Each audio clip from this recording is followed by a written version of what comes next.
I'm Daniel, 34, and this is the story of how my ex-wife, Brianna, tried to ruin my life. It all started at my best friend, Ethan's wedding back in 2016. Ethan, bless his oblivious heart, had finally landed the girl of his dreams, Olivia. Olivia's family owned like half of Napa Valley. That meant a lavish vineyard wedding, the kind you only see in movies. I was Ethan's best man, naturally. Brianna, 31 at the time, was one of Olivia's bridesmaids. I wasn't looking for anything. Honestly, I was pretty content. I had a good job, senior IT consultant, for a huge healthcare system. Hospitals don't magically run themselves, you know? I just bought my first house, a modest but solid place in the suburbs. And finally, I was making progress on my project car, a beat-up '67 Mustang Fastback my dad and I had been restoring since I graduated college. Cherry red, with a rumble that would make your bones vibrate. Life was good. Simple but good. The rehearsal dinner was the first night. This fancy vineyard place, Chateau Margaux, or something equally pretentious. Brianna caught my eye immediately. She was striking. Long, dark hair, piercing blue eyes, and a smile that could melt glaciers. She was funny, quick-witted, and seemed genuinely interested in what I did for a living. Looking back, I should have seen the dollar signs flashing in her eyes, rather than genuine curiosity.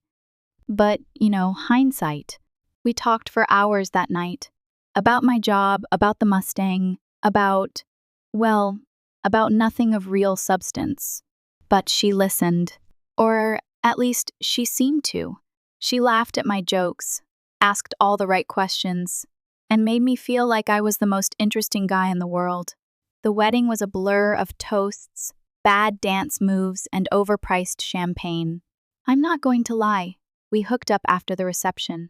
Classic wedding cliché, I know. I wasn't thinking long-term. It was just a fun, one-night thing. Except, we kept talking. She lived about an hour away, in the city. She worked as a social media manager for some tech startup that was, according to her, revolutionizing the pet industry. It was going to be the next Facebook for pet owners, she told me. I remember being impressed. She had this cool, cutting-edge job in tech. I thought I was meeting someone on my level. Spoiler alert, the startup was basically 3 trust fund kids in a WeWork space, burning through their parents' money while posting pictures of kittens and puppies on Instagram. When the company inevitably imploded 6 months later, Brianna was devastated. She called me, sobbing about how she'd poured her heart and soul into this company. Translation: she'd spent her days taking selfies with fluffy dogs. By then, we were officially dating, or at least trying to. The drive was a killer. Dinners were always at fancy restaurants, and I was starting to see my bank account shrink. Still, I was smitten. I suggested she move in with me while she figured out her next move. I had the space, and her lease was up anyway. Classic mistake number 1, folks. Before I go any further, I need to give you some background on Brianna that I wish I'd known back then, or more accurately, that I chose to ignore. She came from money. Old money. Her dad paid for everything. Private school, college, a fancy car the day she turned 16, designer clothes, credit card bills, you name it. She'd never wanted for anything. She was a princess in her own little gilded cage. When her dad finally cut her off at 25, apparently, even he had his limits, she bounced between various startups, influencer gigs, and passion projects. She never stayed anywhere long enough to build a real career, but man, could she sell herself. She had the charisma of a cult leader and the work ethic of a goldfish. When she moved in, she had all these grand plans about starting her own social media consulting business. She'd spend hours making PowerPoint presentations about her brand strategy and talking about all these potential clients she was networking with. I actually believed she was building something. I wanted to believe it. Meanwhile, my credit card bills kept getting bigger and bigger. The first red flag I ignored, and there were many, was when she borrowed my credit card for some essential business expenses. Turned out, these essentials were a $2,000 MacBook Pro. You can't run a business on a regular laptop. Daniel, a $500 ring light setup for her professional photos, and about $1,000 worth of clothes for business meetings that never happened. When I brought it up, she turned it around on me. Said I wasn't supporting her dreams, that investing in yourself is the best investment you can make, that I was holding her back. And you know what's sad? I actually fell for it. I was making good money, around $120,000 a year at the time. I had some savings. I genuinely thought I was helping someone I loved build their future. Plus, she was fun to be around when she wasn't spending my money. We'd go on random road trips in my car, of course. She'd leave cute notes around the house. And, weirdly, she actually seemed interested in learning about cars. She'd ask me about the Mustang, about engines, about horsepower. I thought, wow, she's actually trying to connect with my interests. Another red flag I missed. She was just pretending. We got married in 2018, about 2 years after meeting. I proposed on a trip to Big Sur. Thought it would be romantic. It wasn't a huge wedding, but it wasn't cheap either. Brianna insisted on having it at the same vineyard where we met. "It's our story, Daniel," she'd gush.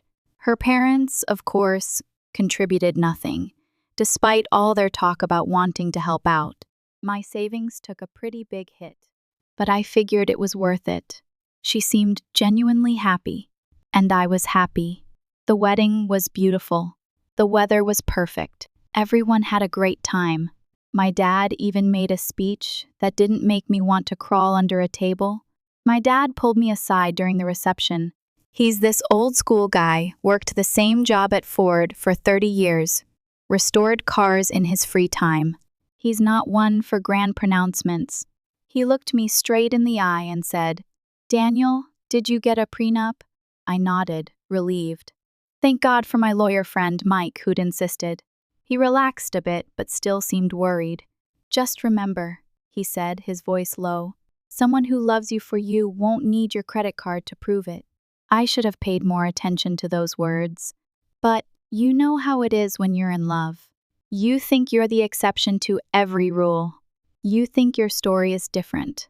You think the red flags are just part of your partner's quirky personality. Boy, was I wrong. After we got married, she stopped even pretending to care about our budget. It was like the wedding ring was some kind of limitless credit card activation code in her mind.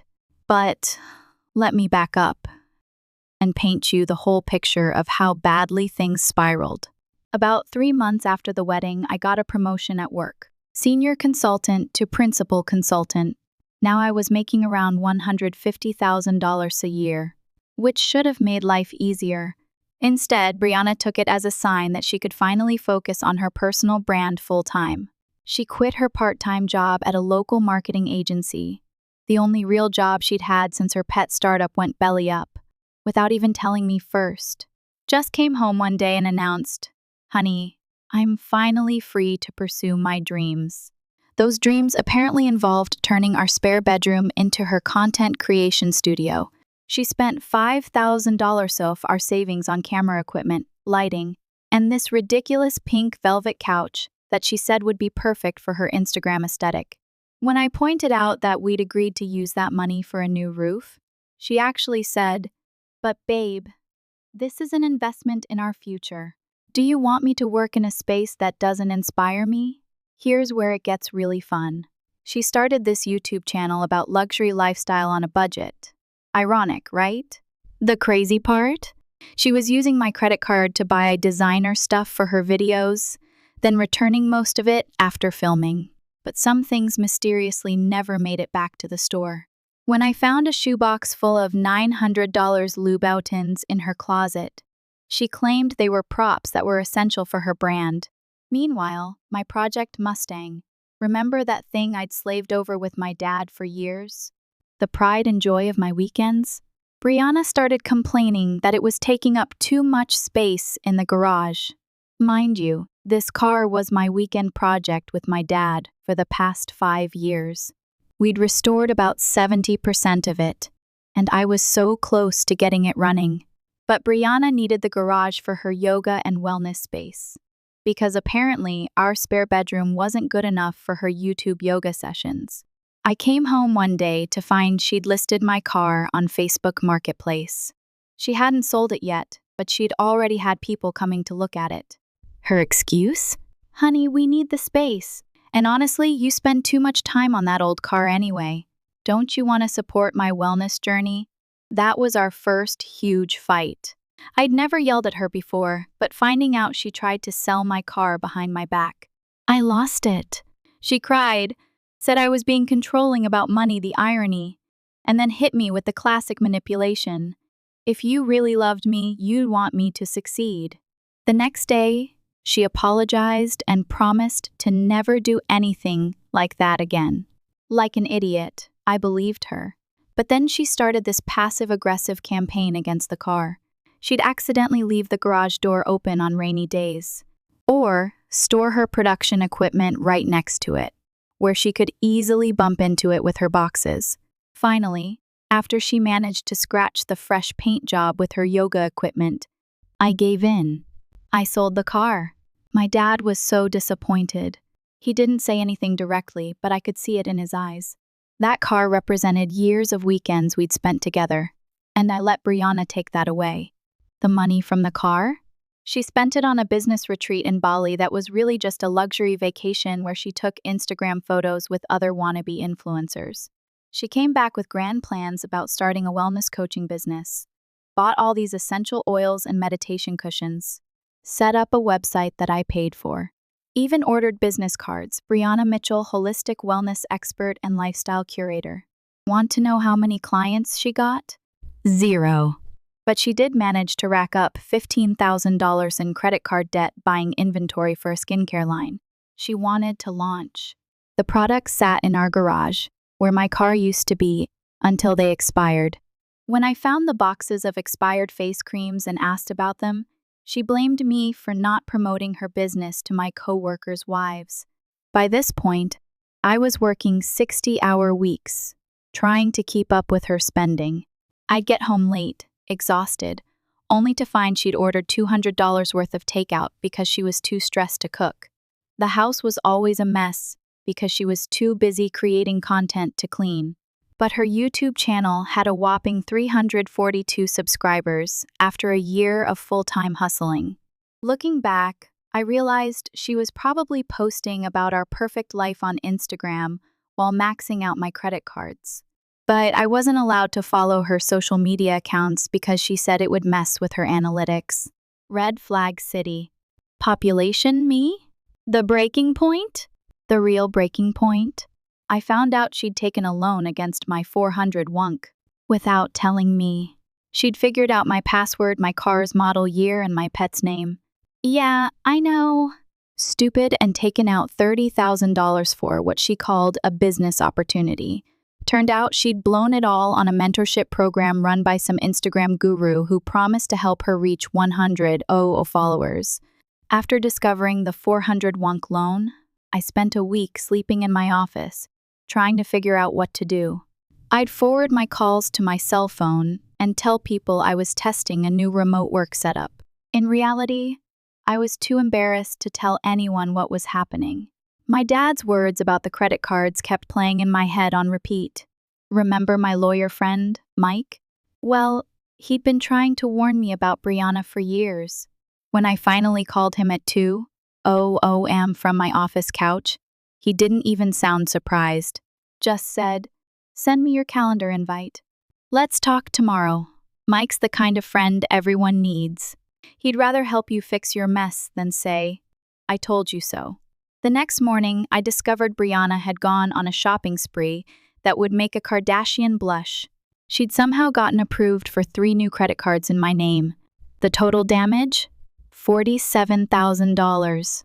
Her excuse? I was stressed about our relationship problems, and retail therapy helps my anxiety. I wish I was making this up. Mike took one look at the credit card statements and actually laughed. Not because it was funny, but because Brianna had made our divorce case ridiculously easy to win. See that prenup I mentioned earlier? It had a specific clause about financial misconduct. Thank God for Mike's paranoid planning. When I finally told my parents what was happening, my mom cried. My dad just sat there, cleaning engine parts. His way of processing emotion. Then he said something that changed my perspective. Son, she's not going to stop until she hits rock bottom or finds another target. Right now, you're the easier option. Filing for divorce was surprisingly easy. The hard part was going home and telling Brianna. I'd planned this whole speech, rehearsed it in my head a million times. But when I walked in, she was filming a day in the life of a boss babe video in our kitchen. She'd ordered $300 worth of organic groceries for the background, all on my card, naturally while our actual fridge was empty. I waited until she finished recording and said, Brianna, I'm filing for divorce. Her response, she grabbed her phone and started recording again. Guys, I have to be real with you about something. I walked out before I could become content for her My Truth video series. The next few weeks were insane. Brianna tried everything to stop the divorce. First, she love-bombed me with memories of our perfect life together. She even dug up my old Mustang parts from the garage, which she'd hidden instead of throwing away, and suggested we could restore another car together. Hard pass. When that didn't work, she switched to threats. I'll tell everyone you were abusive. I wasn't. I'll ruin your career. She tried, but my boss had met her at company parties and knew exactly what she was like. I'll make sure no woman ever wants to date you again. Spoiler alert, that didn't work either. The worst part? She started a whole social media campaign about being a survivor of financial abuse. According to her posts, I was a controlling monster who wouldn't let her work or follow her dreams. Meanwhile, I had spreadsheets showing I'd spent over $200,000 supporting her various business ventures. Mike was worth every penny during this time. When Brianna's lawyer, some guy she found on TikTok, tried to claim she deserved alimony because she'd sacrificed her career for our marriage, Mike pulled out her Instagram posts, bragging about being a self-made entrepreneur. You can't claim you gave up your career when you're posting about being a #girlboss every day, he said, with a barely concealed smirk. The divorce was finalized in early 2021. Thanks to the prenup and Brianna's documented financial misconduct, she got way less than she expected. She did get to keep her business equipment, the camera gear, and that pink couch and a small settlement that I agreed to just to get it over with. The last time I saw her in court, she tried one final manipulation. I hope you know you're throwing away the best thing that ever happened to you, she said, fake tears in her eyes. I just replied, the best thing that ever happened to me was Mike suggesting that prenup. The look on her face was priceless. I spent the next year rebuilding my life. Got promoted to senior management at work. Turns out, working 60-hour weeks has some benefits. Started hitting the gym again. Amazing how much time you have when you're not funding someone else's Instagram career. And even bought another project car, a 70 Chevelle that needed some love. My dad and I spent weekends working on it, making up for lost time. Life was finally good again. I was dating casually. My credit score was recovering, and I'd almost forgotten about Brianna's existence. Almost. January 2023 started pretty normally. I was in a good place. The Chevelle was almost finished. Work was going great, and I'd even started seeing someone new. A paralegal named Emily. Down to earth. Smart. Funny. More on that later.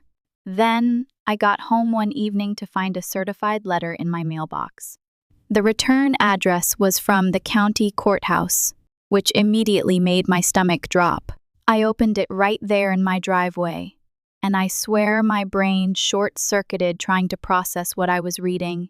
It was a petition for child support and custody arrangement. According to these documents, I had a 1-year-old son named Aiden James Mitchell. The petition claimed I'd abandoned my parental responsibility and needed to start paying support immediately. Here's the thing that really fried my brain. The kid was supposedly born in November 2021. For those keeping track, that's 9 months after our divorce was finalized.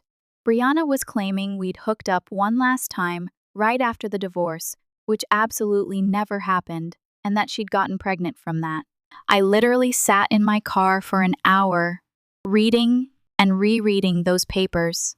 The document included a birth certificate with my name listed as the father. She'd actually put my name on a birth certificate without my knowledge. I didn't even know that was legal. The more I read, the more surreal it got. The petition included a whole sob story about how Brianna had tried to contact me throughout the pregnancy, but I'd blocked her on everything. True, but irrelevant, since there was no kid. She was asking for $2,800 a month in child support, plus back pay for the past year, and wanted me to cover the kid's medical insurance. I called Mike immediately. It was 9:00 p.m., but this was emergency territory. He answered on the first ring because he's literally the best lawyer friend anyone could ask for. When I told him what was happening, he was quiet for a long moment. Then he said, "Don't do anything. Don't contact her. Don't post about this online. Come to my office first thing tomorrow." That night was probably the longest of my life. I couldn't sleep, kept thinking about how Brianna had actually gone and created a whole human being just to scam me. I mean, I knew she was manipulative, but this was next level. I found myself Googling how to prove you're not the father at 3:00 a.m. The next morning, Mike explained something that made my blood run cold. In our state, if you don't contest paternity within 30 days of being served, you can be legally declared the father by default, even without a DNA test. Brianna had timed this perfectly. She filed right after the holiday court slowdown, probably hoping I'd miss the deadline while the courts were backed up. But here's where it gets really wild. Mike started digging into the timing, and things weren't adding up. According to the birth certificate, the kid was born in November 2021, but our divorce wasn't finalized until March 2021. If we'd actually hooked up right after the divorce, like she claimed, the kid would have been born in December 2021 at the earliest. Mike pulled up Brianna's Instagram from a burner account we used to monitor her craziness and found posts of her clearly not pregnant at a music festival in May 2021. Either she had the world's fastest pregnancy, or she was lying. We filed our response immediately, demanding a DNA test and challenging the birth certificate. But while we waited for the court date, Mike kept digging. He hired a private investigator. I was already in debt from the divorce, what was a few thousand more, to look into Brianna's recent past. That's when things got interesting. The Pi found out Brianna had been living with some guy named Chris for most of 2022. Chris had been paying her child support under the table, about $1,500 a month, but he'd stopped paying around October 2022. Guess when Brianna filed her petition against me? Yep, December 2022. The Pi also found Brianna's TikTok because, of course, she had one. She'd been posting these dramatic single mom struggles videos about raising a baby alone while the father lives his best life. The comments were full of people supporting her and bashing the unnamed deadbeat dad, aka me, supposedly. She'd built this whole fake narrative about being abandoned during pregnancy. But here's the kicker.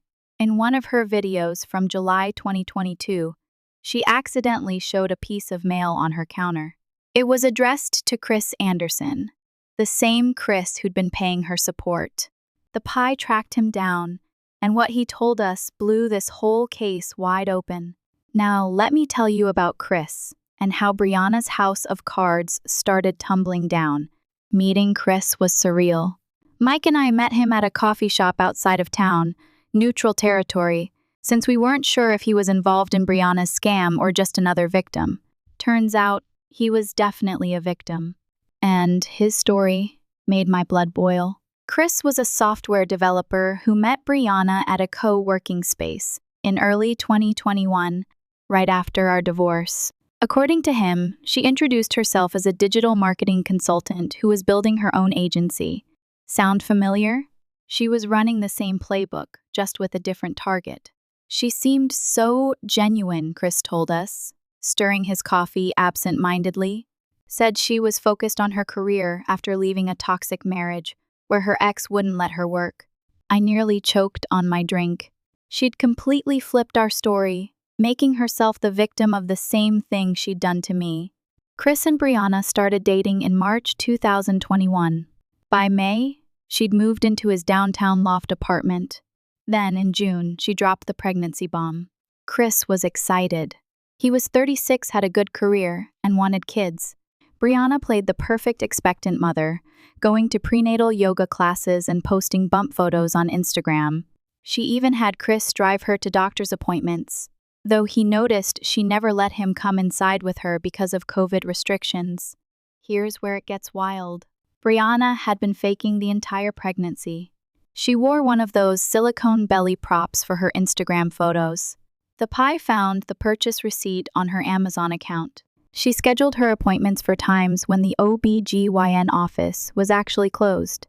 Chris never questioned it because, well, who lies about being pregnant? In November 2021, Brianna told Chris she was going to visit her sister in another state for a women's only baby shower. A week later, she came back with baby Aiden, claiming she'd gone into early labor while at her sister's.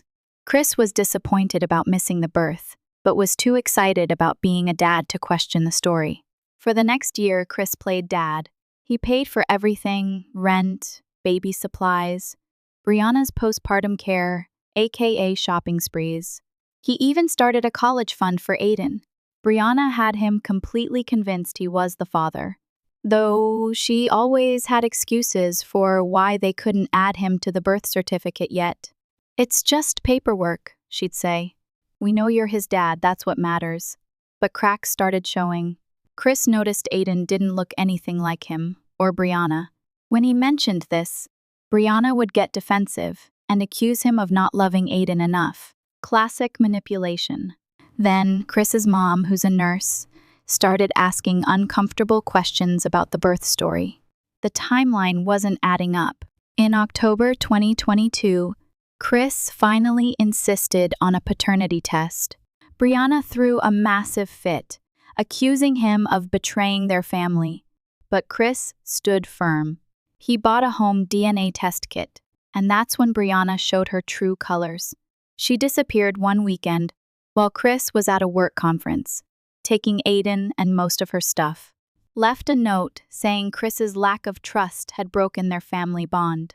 Classic Brianna move. When backed into a corner, she runs. Chris tried to find them, but Brianna had blocked him everywhere. He stopped paying her unofficial child support and started looking for legal help. That's when she turned to her backup plan, me. But here's the crucial part: Chris had receipts. He documented everything. After Brianna started acting sketchy about the birth certificate, he kept copies of everything. He had text messages where she admitted to faking doctor's appointments. He had security camera footage from their building showing her wearing and removing the fake pregnancy belly. And, most importantly, he had proof of all the money he'd paid her for his child. While all this was happening, the Pie made another discovery. Brianna's sister, the one who supposedly hosted the baby shower, she'd been living in Australia since 2020. There was no sister's house, no baby shower, no early labor. The whole story was fiction. We also found Brianna's baby registry from 2021, registered under Brianna and Chris Anderson. She'd used Chris's last name even though they weren't married. The registry was full of expensive items, most of which Chris had bought. She'd run the same scam with him that she tried to run with me, just more elaborately. But the biggest bombshell came when the Pie tracked down records from the hospital where Aiden was supposedly born. There was no record of Brianna giving birth there. In fact, there was no record of her giving birth at any hospital in our state during that time period. That's when Mike's eyes lit up with that look lawyers get when they know they've got someone. "We need to subpoena the real birth records," he said. "I think I know what she did." And if I'm right, she's in serious trouble. We filed the subpoena request right away. But courts move slowly. Meanwhile, our court date for the DNA test was coming up. Brianna's lawyer, still the TikTok guy, kept trying to delay it, claiming she was too stressed to handle a court appearance. The day before our hearing, Brianna made one last desperate play.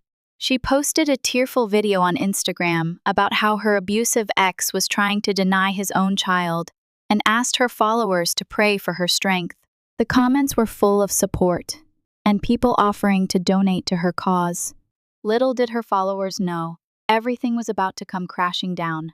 The morning of the court hearing, I was a nervous wreck. Even though we had solid evidence, Brianna had always been good at manipulating situations. I'd seen her talk her way out of crazy situations before, and part of me was worried she'd somehow do it again. Mike met me outside the courthouse early. He had this thick folder of evidence that he kept patting like it was his lucky charm.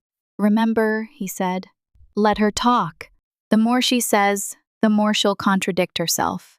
Chris was there too, looking like he hadn't slept in days. Can't blame him. Finding out you've been paying for a kid that might not even be yours would keep anyone up at night. Brianna arrived looking like she'd raided the humble single mom section of a costume shop. No makeup, hair in a messy bun. Wearing what looked like scrubs, she'd never worked in healthcare a day in her life. She had Aiden with her. First time I'd ever seen him. Cute kid, but didn't look anything like her, which suddenly seemed very relevant. Her TikTok lawyer looked nervous, which was our first good sign. He kept whispering to her and showing her something on his phone. Later found out he'd just discovered some of the evidence we were about to present and was trying to convince her to settle. But Brianna, being Brianna, thought she could talk her way out of anything. The judge was this older guy who looked like he'd seen every trick in the book. When Brianna's lawyer tried to delay the DNA test again, claiming she had religious objections since when, the judge just stared at him until he sat down. Then, Mike stood up and dropped the first bomb. "Your Honor, before we proceed with the DNA test, we have evidence that the birth certificate submitted to this court was fraudulently obtained." The judge raised an eyebrow. "The universal signal for this better be good." Mike pulled out the subpoenaed hospital records. Or rather, the lack of them. There was no record of Brianna giving birth anywhere in the state. But that wasn't the bombshell. The real shocker was what the PI had found when he dug deeper into Aiden's background. Turns out, Brianna had gotten Aiden's birth certificate using a technique common in identity theft. She'd taken advantage of a clerical error in a small county office, submitting paperwork that made it look like a home birth with a midwife. The midwife whose name she used retired 3 years ago. The address she listed? A vacant lot. But here's the part that made everyone in the courtroom gasp. We had proof that Brianna had been shopping around for a baby around the time Aiden supposedly was born. The PI found messages from her on various social media platforms, reaching out to pregnant women about private adoption. Some of these women had come forward when they saw her posts about being a single mom. Brianna's face went through about 50 different expressions as Mike laid out the evidence. When he showed screenshots of her wearing the fake pregnancy belly in different states thanks to Chris's security cameras, she actually tried to object, saying the footage was taken out of context. The judge shut her down hard. "Miss Mitchell, unless you're about to explain how security footage can misrepresent a fake pregnancy belly, I suggest you let your counsel do the talking." Her lawyer looked like he wanted to disappear. Can't blame him. He was probably realizing he was way out of his depth. When Mike presented the proof that Brianna had been simultaneously claiming Chris and me as Aiden's father, the lawyer actually started packing up his briefcase. Then came the moment that broke Brianna's performance. The judge asked her directly, "Miss Mitchell, can you provide any medical documentation of your pregnancy and delivery?"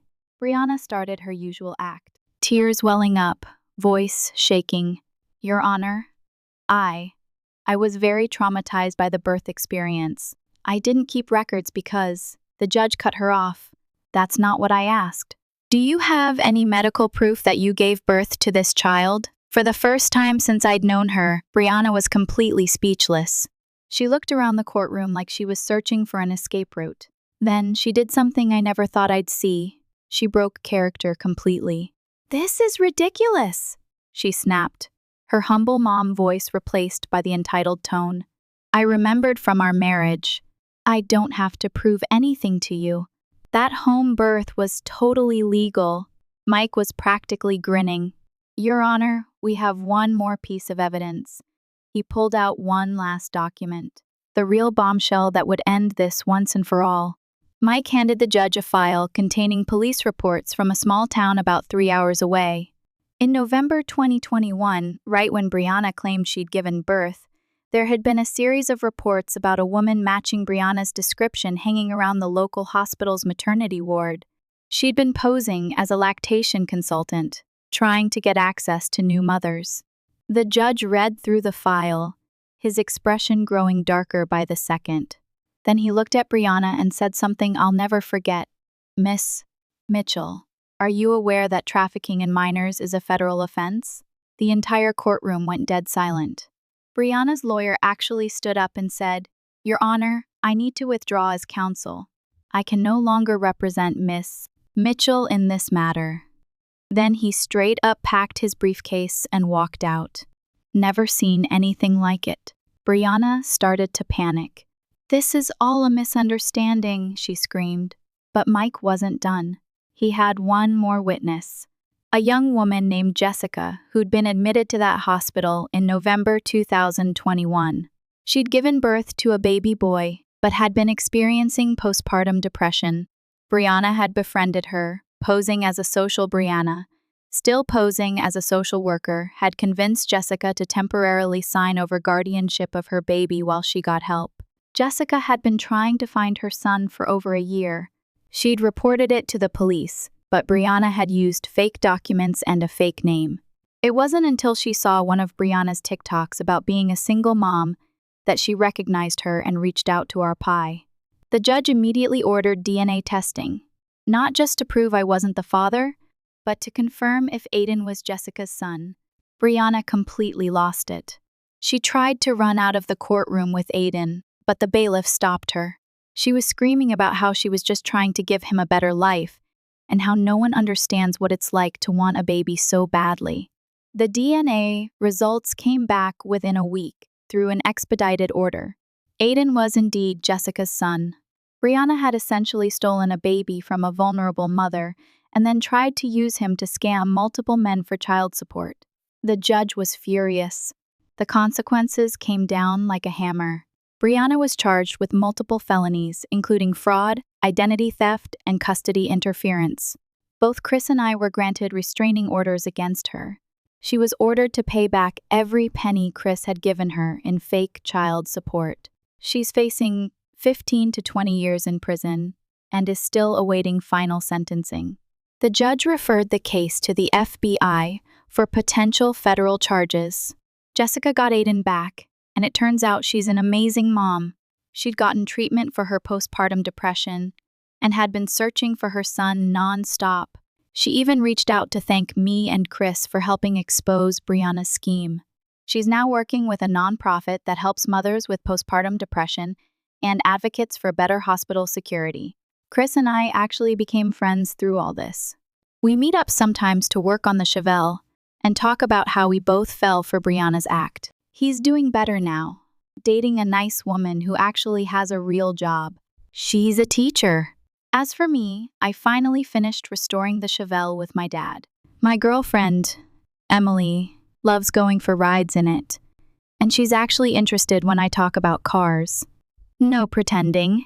She helped organize all the evidence for the trial and says this whole experience will make a great story for her law school application. Brianna's social media empire crumbled once the truth came out. Her followers turned on her hard, and several drama channels on YouTube covered the story. Last I heard, she's trying to get a plea deal, but the prosecutor isn't being very generous. Turns out, there might be other victims we don't know about yet. The biggest lesson I learned from all this? When someone shows you who they are, believe them the first time. Brianna showed me her true colors during our marriage, with all the financial scams, but I kept making excuses. If I'd trusted my gut and my dad's wisdom sooner, maybe I could have helped prevent what happened to Chris and Jessica. But at least justice finally caught up with her. Sometimes karma takes a while, but when it hits hard. Edit, holy crap, this blew up. Thanks for all the awards and support. Edit 2. For those asking for car pics, here's the finished Chevelle. Link removed by mods. Sorry. Edit 3. A lot of you are asking if Brianna's still posting on social media. Nope. All her accounts got banned after the story broke. Turns out, social media platforms don't like it when you use them to document your crimes. Final update. Just heard from Mike. Brianna's plea deal was rejected. She's going to trial next month. I'll post an update if anything interesting happens, but honestly, I'm just glad this chapter of my life is over. Thank you all for reading this crazy story. Remember to trust your gut. Keep good friends close, especially if they're lawyers. And always get a prenup.